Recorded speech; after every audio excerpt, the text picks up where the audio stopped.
ஆவடி அடுத்த பட்டாபிராம் கண்டரை விக்கிரசிபுரம் பகுதியில் நெற்பயிர்களை விவசாயம் செய்வது குழுக்களிலாக இந்த பகுதி மக்கள் செய்து வருகின்றனர். நெற்பயிர்கள் அறுவடை செய்யப்பட்டு அதிலிருந்து பிரிக்கக்கூடிய வைக்கோல்களை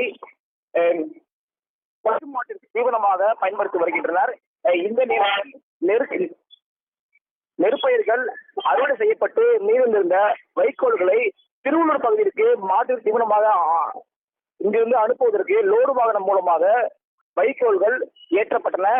ஏற்றப்பட்டு சற்று நேரத்தில் வண்டி புறப்படும் பொழுது சாலையில் இருந்த மின்கம்பத்தை உரசி உராய்வு ஏற்பட்டு திடீரென்று வைக்கோல்கள் தீப்பற்றி எரிய ஆரம்பித்தன. சற்று நேரத்தில் அந்த வாகனம் முழுவதுமாக தீயில் கருகி முழுவதுமாக சேதமாயின.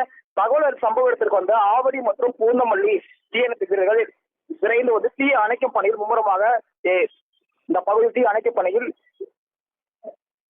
ஈடுபட்டு வருகின்றனர். சுமார் 1 மணி நேரமாக தீ அணைக்கும் பணியில் தீயணைப்பு வீரர்கள் போராடி வருகின்றனர். இந்த விபத்தில் உயிர் சேதம் அதிர்ஷ்டமாக ஏற்படவில்லை.